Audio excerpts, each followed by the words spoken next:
Okay, let me just get started. Let me first introduce the company to you, and then I'll introduce myself. We are from Imacity, which is a place where you can come to learn about digital marketing and all things related to digital marketing.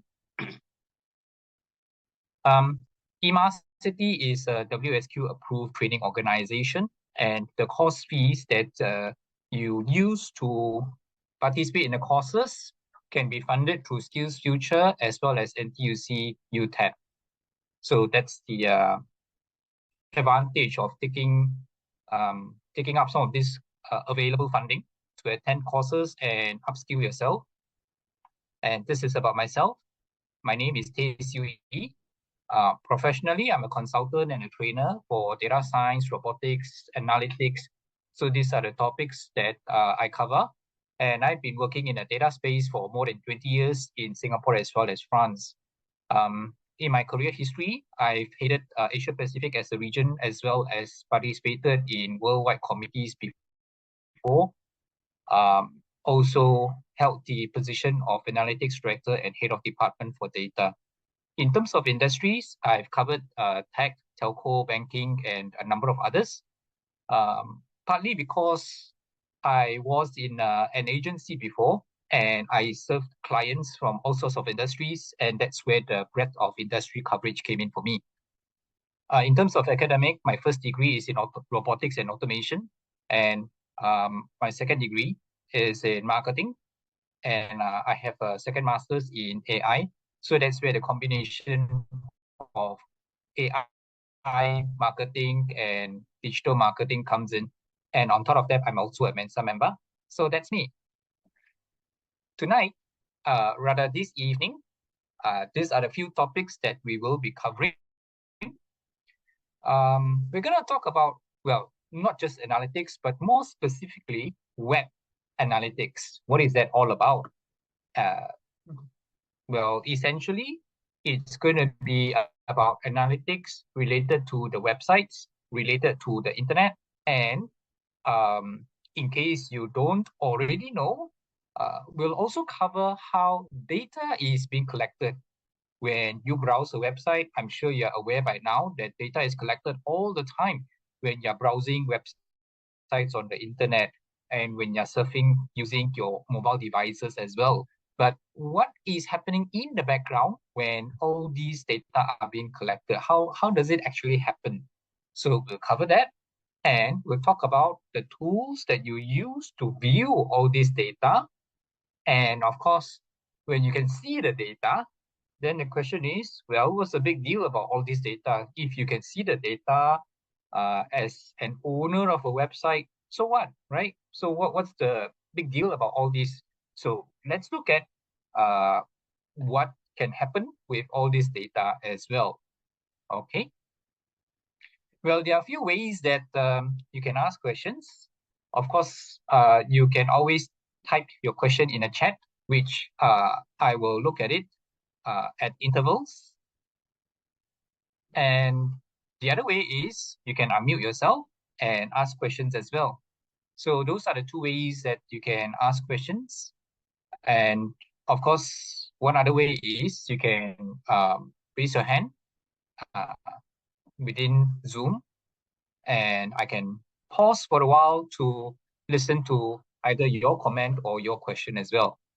Okay, so that's how we can have an interactive session today and participate together in tonight's session. And of course, I'd like to, as a follow-up from today, I'd like to also introduce to you the course that we in Imacity will be conducting, which is the Google Analytics 4 course. Well, why that number 4 is because there is such a thing as Google Analytics, followed by Google Analytics 2, Google Analytics 3, and now the latest is they have come up with Google Analytics 4.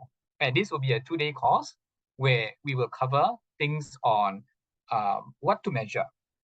Do you measure everything that can be measured, or would you rather be selective in measuring certain things? And if you want to be selective, then the question is, what are some of the things that you should choose to measure? and why only measure those few things. And we will cover what is GA4. GA is Google Analytics. GA4 is Google Analytics 4 versus UA. UA here is not Under Armour. It refers to Universal Analytics. Okay, and we will also talk about how do you configure GA4 so that you can use it for your own purpose and customize it according to how you want it to behave for yourself. And of course, we'll talk about how do you look at the data, how do you view the reports, and what are some of the features that's available that you can take advantage of, and how do you customize your dashboard so that it becomes very efficient for you when you want to look at the data. Straight away, you can see what you're looking for instead of having to click through pages and pages of reports. And of course, who are the people who can share the data with you, who can view your data, and who can view the reports, or who can manage the Google Analytics for you, will also be something that's going to be covered in the course, and much more. So these are some of the these are just some of the examples of courses that we will be covering. Okay. So let's start with this. What is web analytics? Maybe let me pose that question to you, because some of you might already have a background in this. And even if you don't, no worries. You can give it a try and put in a few words to say, what is web analytics to you? So when somebody say, hey, let's talk about web analytics, what comes to your mind? Anybody? Yeah. Feel free to either unmute yourself and say something, or you can type in the chat.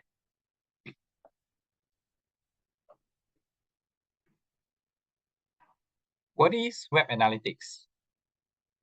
Well, it involves the internet, of course, because it's web. And nowadays, when we say web, it is not limited to just browser on a PC or a laptop, but it involves mobile devices as well, which means your iPad, your notepad, your phone, smartphones. Okay, Alvina, thanks.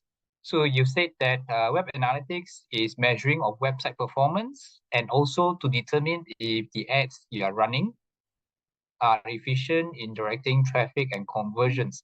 Wow, thank you. That's a very good answer, Alvinia. Yes, you have covered quite an amount of things that is considered part of web analytics. So, well, this is another variation of how I would describe web analytics. It refers to the process of collecting website data. That's the first part of it. And then we use that, and then that data will go through processing, reporting, analyzing. For what? It will be for us to create an online strategy so that we can improve the website experience.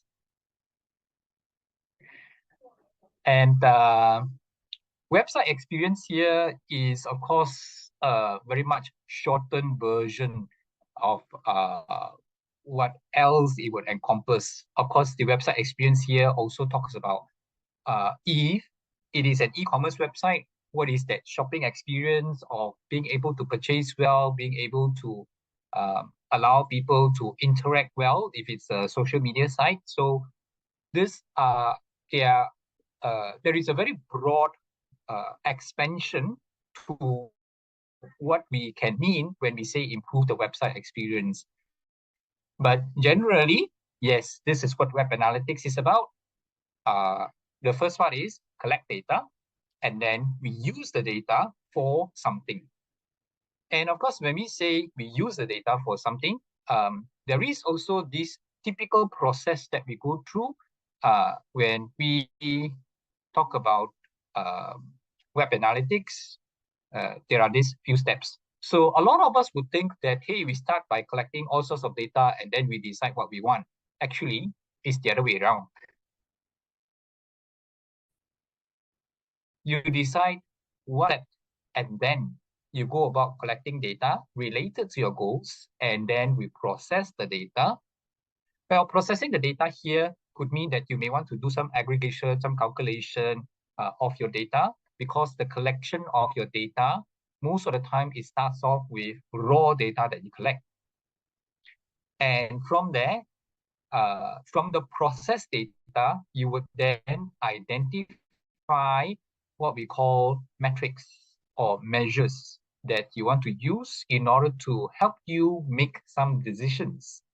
For example, if you are talking about you want to have an awareness of your products and services, then what you're looking for is high traffic to your website, which signifies that a lot of people know about you and have found your website and able to read about your products and services.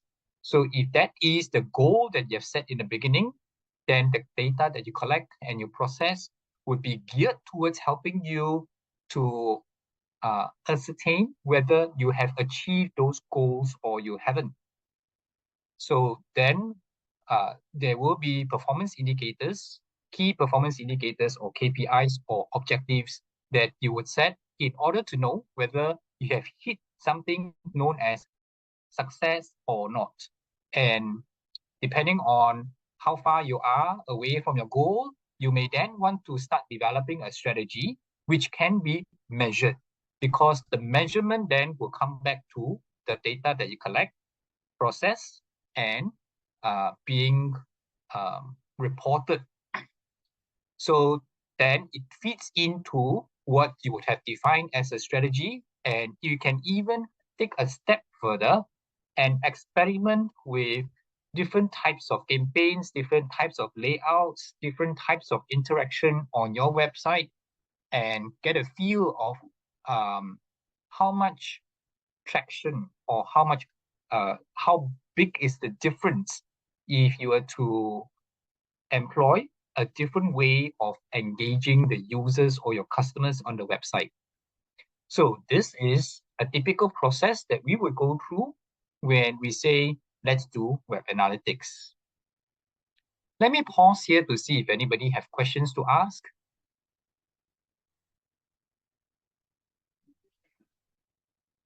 No? Okay. Well, if no questions, then let me just continue with that. Well, we've talked about data being made available for us to make decisions and develop a strategy in order to improve user experience and such. So on the portion of data collection, how exactly is that data being collected? So at the high level, what happened is there is an interaction between a client and a server. So in this case, the client that we are talking about here would be your web browser, which means that it is on your mobile device or on your PC, which is your desktop or your laptop. When you open up a browser and interact with the internet, every web page that appears on your browser here actually is being served to you from somewhere else over the internet, right? And that place that passes that web page to you so that it appears on your browser would be the web server. So there is that communication that happens between your browser and the web server.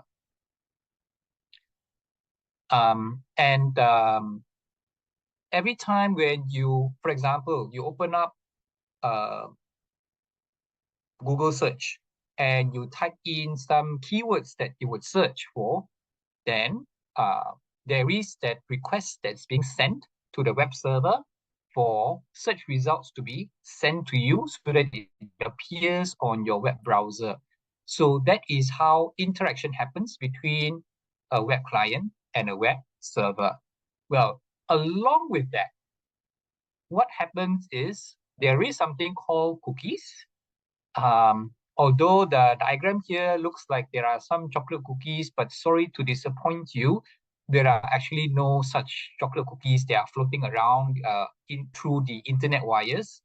Actually, it's just a name that we give to a very small script, which are some computer codes that are written into the web page, such that data is being sent along with the request for information to be displayed on your web page.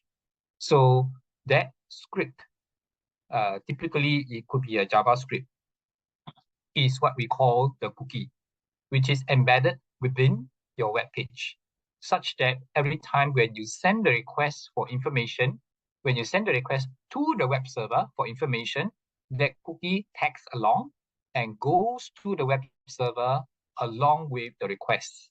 And then that cookie, of course, gets sent back to you as well.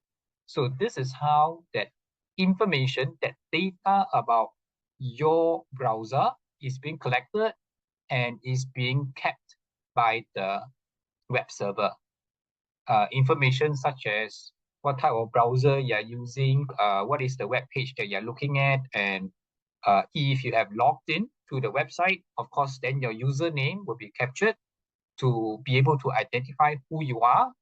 For example, on the Google search, if you have logged in with your Google account, then Google knows who is the person who is currently doing a search for such and such a keyword. But if you did not log in, then you will be anonymous, but you will still be tracked as a particular anonymous that is consistent, as long as the cookie is there within your computer. So this cookie, oh sorry, looks like I lost the screen just now. Let me just bring it back.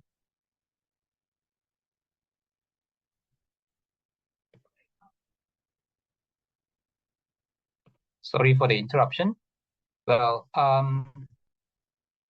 yeah, earlier we were talking about cookies, so let me continue from there.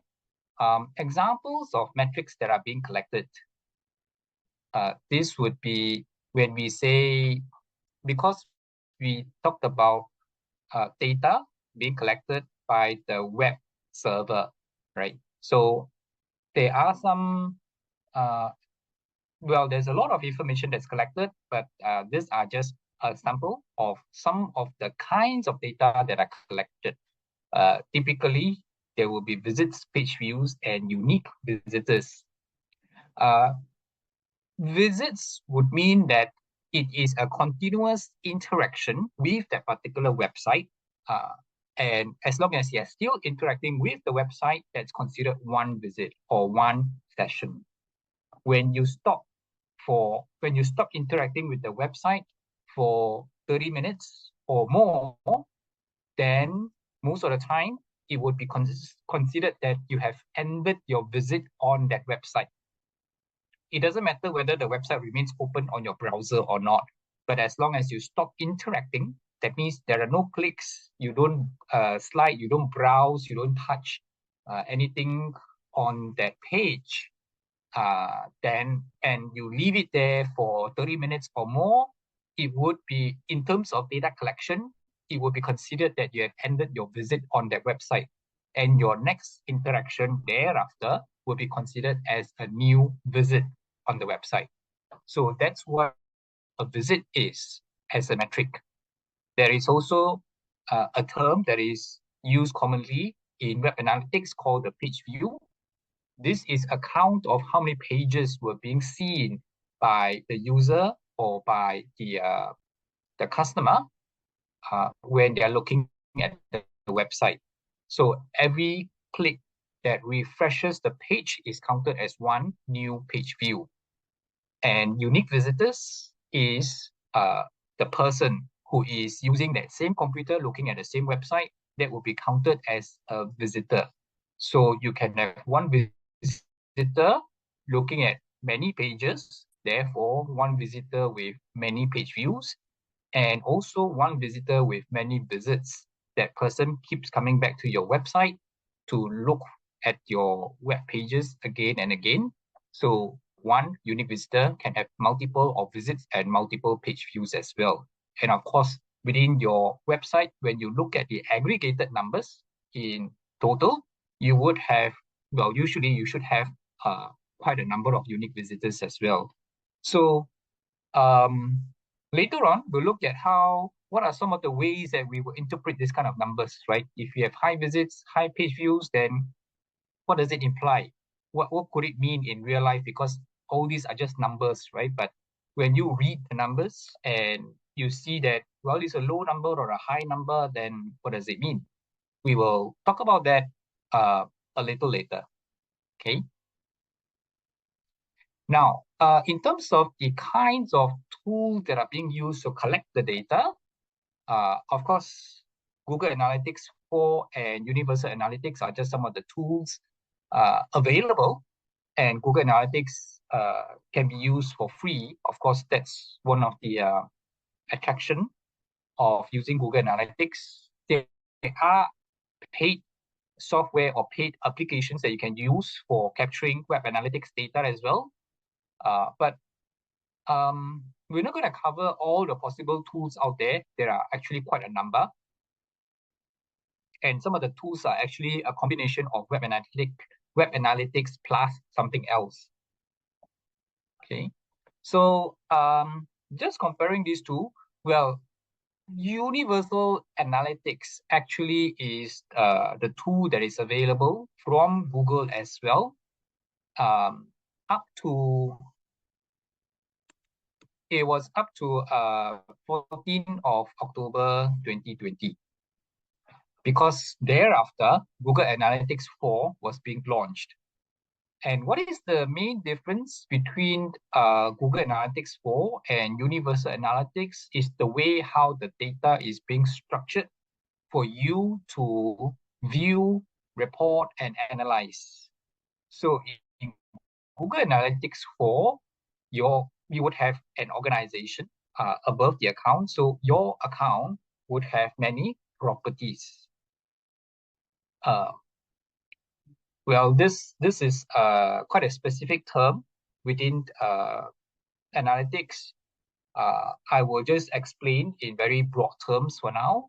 But of course, to understand the details of it, you can attend the course on Google Analytics, which we will provide a deeper explanation on all this.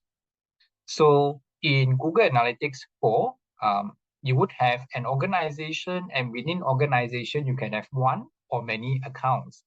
And below the account, you would have many properties. And for each of these properties, the difference here in Google Analytics and Universal Analytics is that in the past, properties are grouped according to the channel, which means that web, you will have your own group of properties. Your iOS, you will have your own group of properties. Your Android, you will have your own group of properties here. Whereas in GA4, you can combine all of them and have a single analysis carried out across all of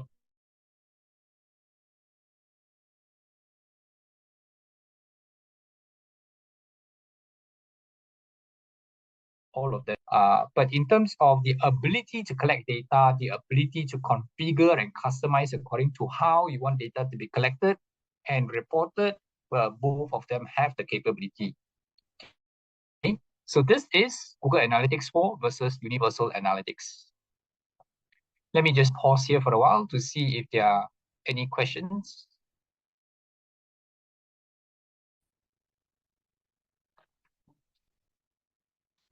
Okay, if there are no questions, let me carry on. Now, let's look at this for a while. What does the data tell you here? So earlier on, we talked about, so let me go back to here. Let's talk about the comparison of visits versus page views, right? So visits refer to the number of unique sessions initiated by the reader or the user of the website, which means that one visit is considered a continuous interaction with the website. You click, you open up, you click on some of the elements on the page, and then you can slide, you can download a file or download an image or whatever, or fill in a form. So those are what we consider as interactions with the website. And as long as you continue to interact with the website, you continue to click on something on the website, that whole interaction is considered one visit. The moment you stop interacting with the website for 30 minutes or more, we say the visit has ended. So that is a visit. And page view is just a count of how many web pages that is being shown on the browser throughout that interaction. So let's just look at a comparison of numbers between visits and page views here, right? So look at this. High page views and low visits. What would you think about? So let's relate that to a real life, right? So what is actually happening to your website, and how is the user experiencing your website if what you get to see within your analytics results are very high page views but low visits? What would you say? High bounce rate? Okay. Well, Alvinia, you seem to have a bit background on this. Bounce rate is also a term that is used in um, analytics, and for the benefit of others, let me explain what is a bounce rate. A bounce rate means that people come into your website and then they leave your website shortly after because they do not wish to continue interacting with the website. So that's called bounce. And a high bounce rate means a lot of occurrence of such incidents happening on your website. Okay.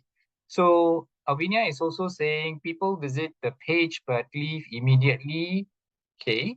So if people visit the page but leave immediately, most of the time you will not have a high page view because the number of pages that they look at may not be a lot. So if they just look at one page, two page, and then they drop off, so within that one visit, they will probably have just one or two page views, right?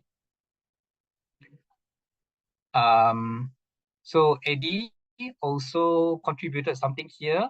They visit the web page and see many pages. Yes, Eddie, that is right. Because low visit count means you don't have a lot of people coming to your website, but somehow you have high page views. That means even though very few visits, but a lot of pages were being seen. So yes, low visits, high retention. That's what Eddie commented. That means people stay on the website to keep looking at pages after pages of your website. Yes, that could be one scenario of how you interpret data, right? People stay on the website longer, yes, because within one visit, many page views, many pages are being seen. Maybe competitors trying to find out how to scrape my website. Yes, that's also possible. There are bots out there. Scrape the website means there are bots that bots means programs, okay, not human, that will scan through web pages in order to uh, get information about content of web pages. Well, Ken say here, unique visitor interested in finding more info. Yes. Okay, so when we translate numbers into an actual scenario in real life, right, we are trying to imagine what is happening to the users on the website. So you will need to put in a bit of imagination here. So Avina is saying high page views means that somebody stay on the site longer. Yes, because well, if you have high page views and high visits, that means, that. So normally what we look at is what is the ratio of page views to a visit.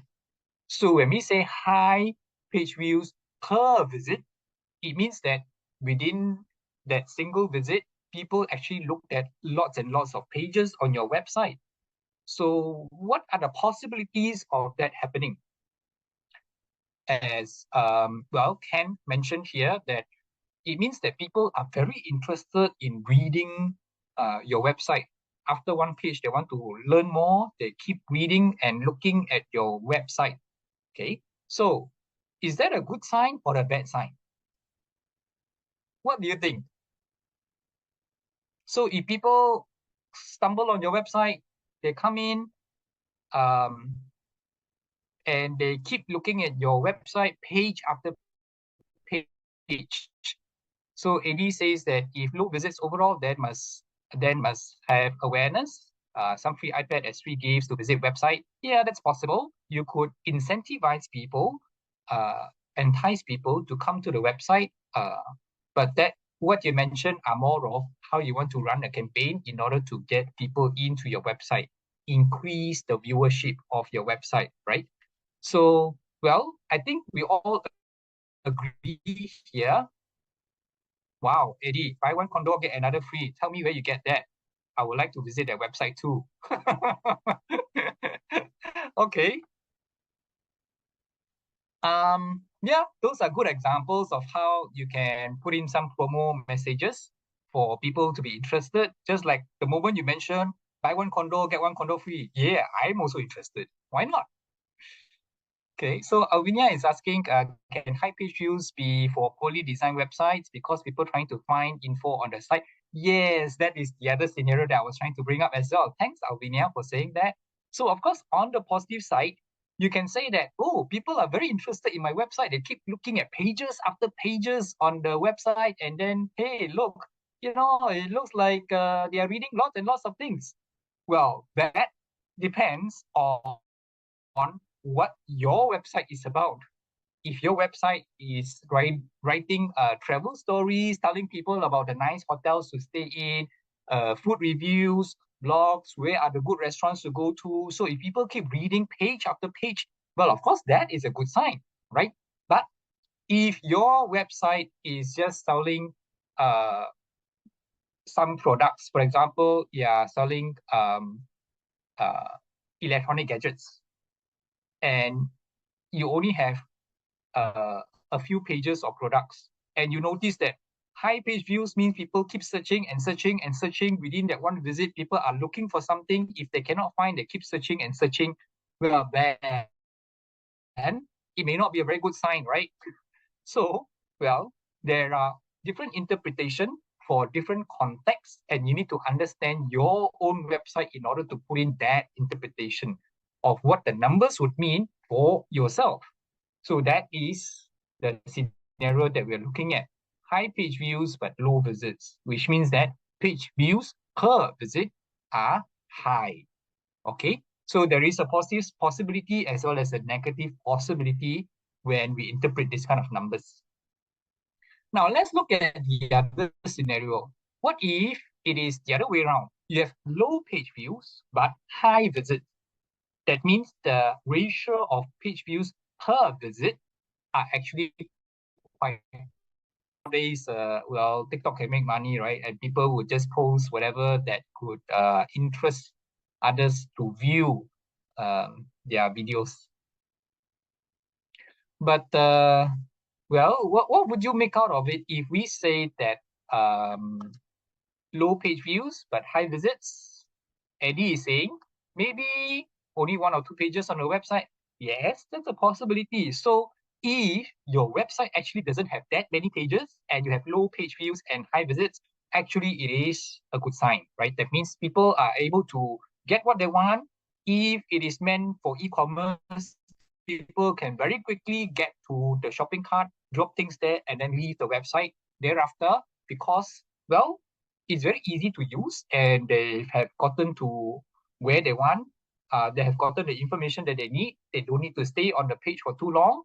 And low page views but high visits, that means a lot of people are coming in to view your website and getting the information that they want.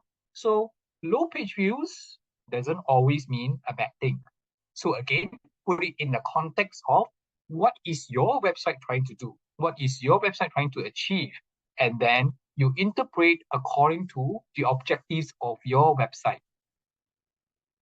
Yeah, Eddie also gave an example. Agent site only got one lead form. Yeah, sometimes you go into the website, all that there is on the website is fill up a form, indicate you're interested in something, or indicate that you want to buy something, and then submit, confirm. That's it. Nothing else on the website, right? So that would be a scenario where low page views but high visits could be a good thing. Well, earlier on, Alvinia pointed out that there is something called a bounce rate. High bounce rate would mean that people came in possibly because they were directed from some other channel that could be doing a Google search, and then they stumble upon your website. And instead of going deeper and deeper into the website, they just look at the first page, click once, go into a second page, and then they decide they want to leave your website. So that is what we mean by people dropping off.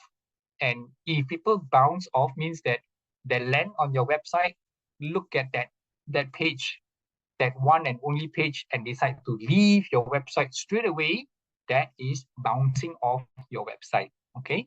And a high bounce rate would also give you a low page views but high visits. So that could also be the other interpretation of the number. Okay. Any questions or any other comments that you want to add on from here? Well, we've just talked about page views and visits. Of course, when you add on the other type of metrics, visitors, bounce rate, time spent on the page, so all these elements will come in to give you a better picture of how users and customers are interacting with your website. And well, the next question is, why are all these things a big deal? Why is it important to know all these numbers? The reason is because when you understand what are the good things or the bad things happening to your website, it will help you make better decisions and help you to form better strategies in achieving success on your website. Well, what are some of the examples of things that you can do with the data? Well, web analytics can help you to refine your marketing campaigns. Is this campaign doing well? Is it getting the right kind of traction that you're looking for? Is it bringing people to the correct page, to the correct, is your marketing campaign achieving its intended objective? For example, if it is meant for you to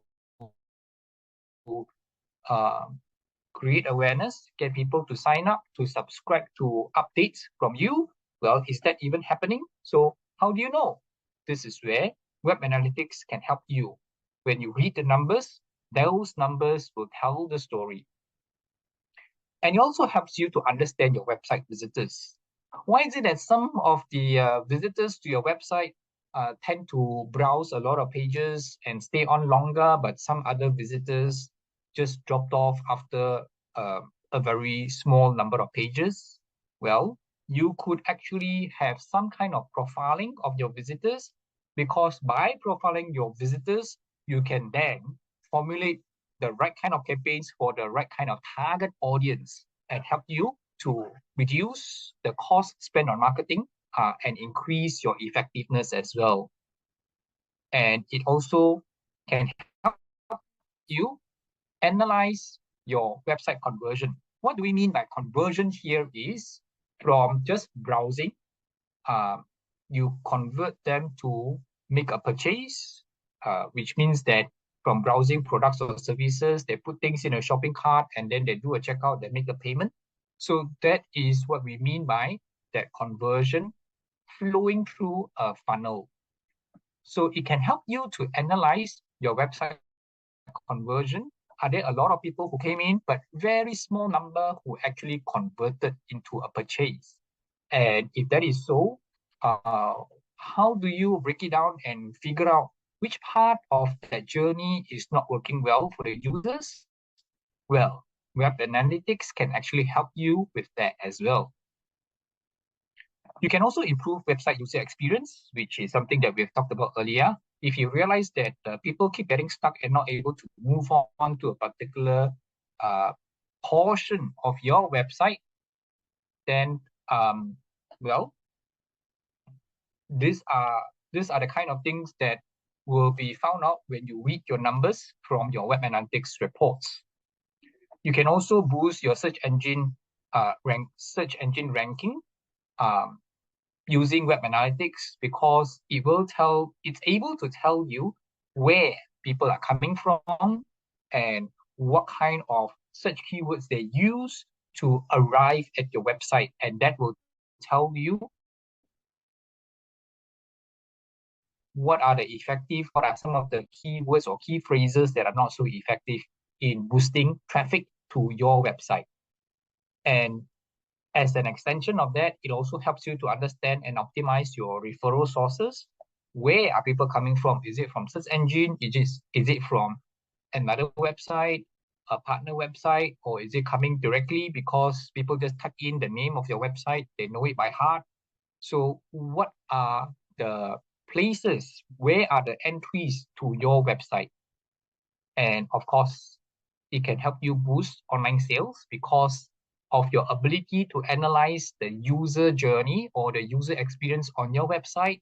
You are able to figure out what's working well and what's not working well on your website. So, well, the question of what's the big deal about web analytics?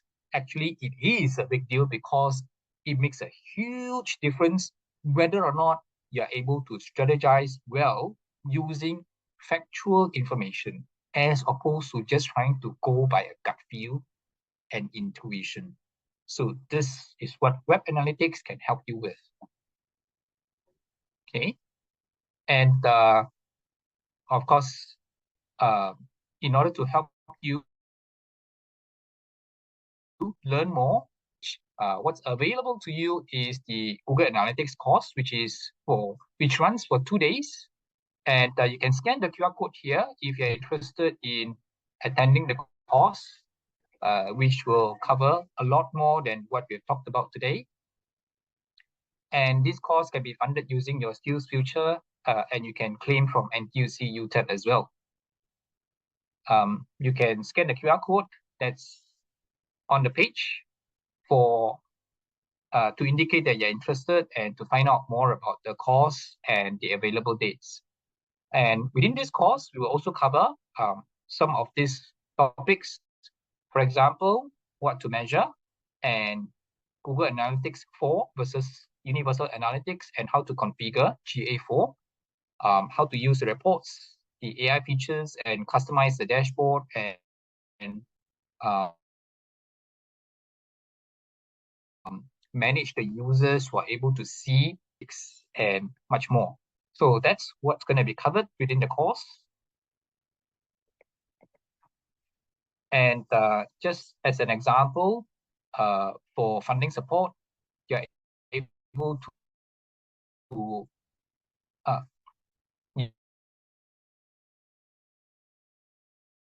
you can have SSG cost fee subsidy of up to above 40. Oh, location and the date of the course. This course will be online, and it runs for 2 full days, and it will be interactive like what we are doing here. And the next run of the course that's going to be available for Google Analytics is going to be January 4th and 5th. So that's the next run of the course that we have for Google Analytics. So you can scan the QR code at the top corner of the page here to find out more. Still waiting for the course to start. Yes, we have the course, the next run, as I mentioned, January 4th and 5th. So you can mark those dates and let us know that you're interested and we can facilitate the sign up for you. So these are examples of how you can use the funding. There is a fee subsidy, SSG course fee subsidy, and you can also make a payment using either SkillsFuture, where you can get full funding for it, or you can use 50% funding of the course via NTUC UTEP, which will be reimbursement after the course. Okay. Let me open up the floor for any other questions that you may have. Alvina is saying that you have already registered but keep getting delayed. Sorry about that. But the next course, yes, is confirmed, January 4th and 5th. So you can look forward to that. Okay. Any other questions from anybody? No? Well, if there are oh, since the course is interactive, how many packs per class? Yes, there is a limit to the size of the class. So when you sign up for the class, if the class is full, you will have to wait for the next run of the course. Is there a specific duration for a page view to be counted? No. Page view, as long as the page is fully rendered on your browser, you'll be counted as one page view. Once you click, or is it once I click on the link and goes into the page, you'll be counted as page view? Yes, that is correct. Depending on the loading on the website, yes, which also means that, well, just to answer Albinia's question about a page view, when the page is opening up on your browser, well, nowadays it's pretty fast. It's just within a split second that the page appears, right? However, if for some reason your internet connection is interrupted, the page doesn't open up fully, and you decide to close the browser, which means that you also close the page, then the page that did not open up fully may not be counted as a page view. Okay, so that is how it works. But of course, there are more details to it on whether or not that actually gets counted, which we will cover in the course. What are the requirements for the course? Well, you don't need to have prior knowledge. The requirement is you have a computer where you can use to attend online session. That's the requirement. What if I just close the page but not the whole browser? Well, as long as the page is closed, you don't close the browser. As long as the page is closed, did not fully open, it may not be counted as a page view. Can we launch a website and disallow cookie access? Yes, you can. Because of the stricter tracking nowadays, whenever you open up a website for the first time, there will be a dialog box that appears and asks you to give permission for cookies to be applied on your website. You can say no. And when you say no, that's when cookies will not be applied, will not be tracked. But it doesn't mean that no data is collected. There are still some data being collected from the website, data about your interaction, but limited data. But there is also an implication to it. It also means that when you go into the website to interact with the website, information are not retained. For example, during this season, a lot of us would be searching for holidays, right? We want to look at hotel deals, we want to look for cheap flights. And if you don't allow cookie to be used during your browser interaction, it will not retain some of your search history on that website, and it will not pop up the deals that are relevant to you. For example, if you're looking for deals to Australia, every time when you go back to the website, it will not retain that information that you were interested in Australia. It will just give you Japan, Korea, Europe, America, everything out there, not knowing that you're actually interested in Australia because you disabled the cookie. So that is a disadvantage of not enabling cookies on the website. Okay. So of course, plus and minus, if you are very conservative, you want to protect your privacy, you do not want any data to be collected, then that will be the kind of interaction you have on the website if you disable your cookies. Okay. Yeah, JK, yes, we can stay on after this and talk some more. Will the analytics skills help you to get a job? Oh, definitely. Dylan, nowadays, analytics, the ability to understand data, to understand how data works, and some basic analysis is almost like considered as a basic skill in any job that you do, because everything is somewhat related to an online element nowadays, right?